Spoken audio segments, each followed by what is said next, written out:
Hi and welcome back. I am a hacker and it's really nice to have you on board. In this video, we'll look at the biggest misconception about Git. In order to get things started, it's no secret that Git's learning curve is actually a learning wall.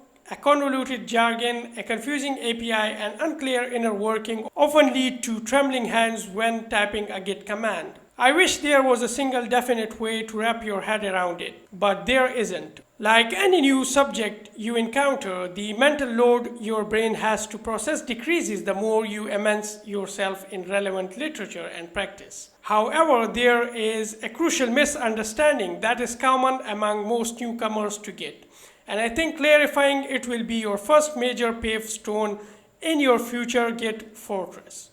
So here is what you may probably think. Git is all about storing differences between files, right? That's completely wrong because Git does not rely on differences to do its magic. If that was true, looking at a version of project at some point in time would involve calculating all of the modification done to all of the project files since first ever commit up to that specific point. What if that history is 10 years old? I hope you understand this is not feasible in the slightest. So then what is it about? For that we will need a quick and painless intro to Git internals. Now let's first look at the Zen of Git. The first line of that says that Git stores the content of your file in objects called blobs. The second line says your folders turn into objects called trees containing other trees as subfolders and the objects as blobs. The third line says a commit is a type of object containing a tree. Once created, object cannot change. And that is basically it. 99% of your Git work is just creating these objects and manipulating pointers that references them. If your first commit has the following structure, which is you have a project and then inside that project you have one folder by the name of libs and one file by the name of setting.py.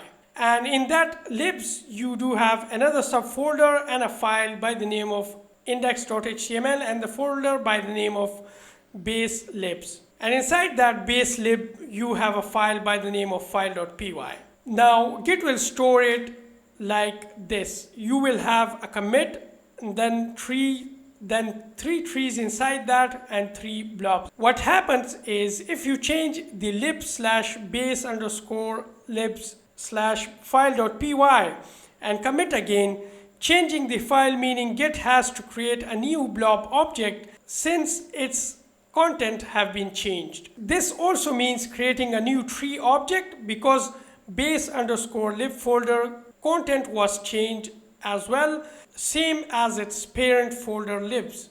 The new commit will look something. Now notice in the picture, the files that weren't changed are still referenced by the Git using the same object. The second and first commit point to the exact same object. This simple concept is the engine that drives Git. What happens if we change setting.py and then we commit again? Since it's a file at the root level, changing it will only require creating a new blob object along with the new root tree object. It won't have effect on the lib folder, so Git can reuse them in the next commit as well. And the new structure of your commit would look something like the image on your screen. Using this approach, Git does not need to endlessly apply differences to the files to reach some point in your project's lifetime. A snapshot of your project can be reconstructed by simply tree traversal, setting from the commit objects. This is why Git is not difference based, but it's more of object based. So Git does not care about differences at all. Well, that's not true exactly because Git tries to be very efficient in storing its object on the disk. Since software project can get bolted very quickly, Git compresses the content of your files using zlib, but that's not all.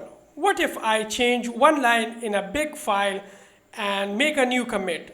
According to what we learned, that will require creating a new blob object since its content have been changed. That will result in two big objects in Git's object database that are very similar. So Git will occasionally look for those incidents and will try to create pack files that contain several objects in one file.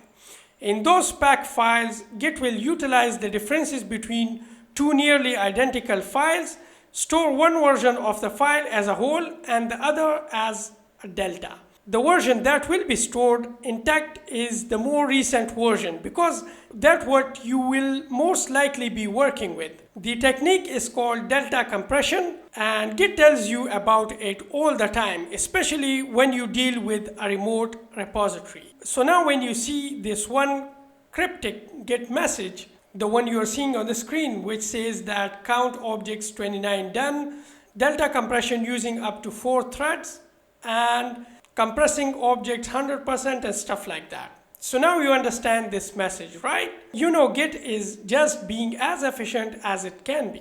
To sum it up, Git is not difference based, it is object based. Git does not apply differences to show you a version of your project. Git does traverse object trees to show you a version of your project.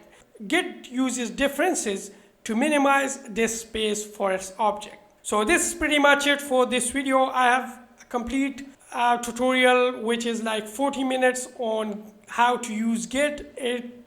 It teaches you all of the basic of Git. If you're interested, you can see its link in the right top corner as well as you can see its link in the description. So till next time, enjoy hacking, stay cheeky breaky and peace out.